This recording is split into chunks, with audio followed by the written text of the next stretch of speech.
ഫെബ്രുവരി 24 നടത്താൻ നിശ്ചയിച്ചിരുന്ന കാലിക്കറ്റ് സർവകലാശാലയുടെ അക്കാദമിക് കൗൺസിൽ യോഗം മാറ്റിവെച്ചതിനെ ചൊല്ലി വിവാദം. ഗായകരായ വേടൻ, ഗൗരിലക്ഷ്മി എന്നിവരുടെ പാട്ടുകൾ സർവകലാശാല സിലബസിൽ നിന്നും ഒഴിവാക്കാനുള്ള വിദഗ്ധ സമിതി ശുപാർശയ്ക്കെതിരെ Malayalam board of studies report നൽകിയിരുന്നു. ഈ റിപ്പോർട്ട് ചർച്ച ചെയ്യുന്നത് ഒഴിവാക്കാൻ യോഗം മാറ്റിയെന്നാണ് ആരോപണം. എന്നാൽ മറ്റൊരു പരിപാടി ഉള്ളതുകൊണ്ടാണ് യോഗം മാറ്റിയതെന്നാണ് വൈസ് ചാൻസലർ പി രവീന്ദ്രന്റെ പ്രതികരണം.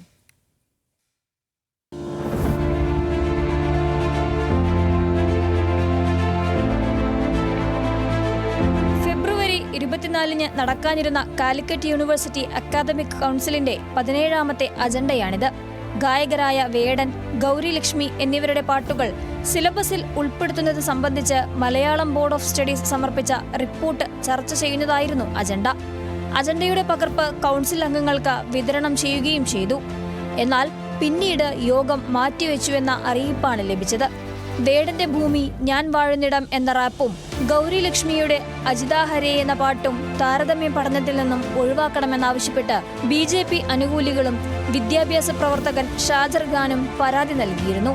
ഇതേ തുടർന്ന് വൈസ് ചാൻസലർ നിയോഗിച്ച വിദഗ്ധ സമിതി അംഗം ഡോക്ടർ MA ബഷീർ ഇരുവരുടെയും പാട്ടുകൾ ഒഴിവാക്കണമെന്ന് റിപ്പോർട്ട് നൽകി. എന്നാൽ മലയാളം ബോർഡ് ഓഫ് സ്റ്റഡീസ് ഈ റിപ്പോർട്ട് തള്ളി.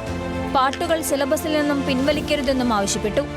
ഈ റിപ്പോർട്ട് കൗൺസിൽ ചർച്ച ചെയ്യാനിരിക്കെയാണ് വ്യക്തമായ കാരണങ്ങളില്ലാതെ യോഗം മാറ്റിവെച്ചത്. പ്രശ്നത്തിൽ ബോർഡ് ഓഫ് സ്റ്റഡീസിനെ മറികടന്ന് വൈസ് ചാൻസലർ വിദഗ്ധ സമിതിയെ നിയോഗിച്ചത് ചട്ടലംഘനമാണെന്ന് ആരോപണമുയർന്നിരുന്നു. ബോർഡ് ഓഫ് സ്റ്റഡീസിന്റെ റിപ്പോർട്ട് കൗൺസിൽ അംഗീകരിച്ചാൽ അടുത്ത അധ്യയന വർഷവും വേടന്റെയും ഗൗരിലക്ഷ്മിയുടെയും പാട്ട് സിലബസിൽ ഉൾപ്പെടുത്തേണ്ടി വരും. ഇതൊഴിവാക്കാനുള്ള ശ്രമമാണ് വൈസ് ചാൻസലർ നടത്തുന്നതെന്നാണ് ആരോപണം. എന്നാൽ മറ്റൊരു പരിപാടി ഉള്ളതുകൊണ്ടാണ് യോഗം മാറ്റിവെച്ചതെന്നും വേടന്റെ പാട്ട് വിവാദവുമായി ബന്ധമില്ലെന്നും വൈസ് ചാൻസലർ പി രവീന്ദ്രൻ പറഞ്ഞു. ന്യൂസ് മലയാളം, കോഴിക്കോട്.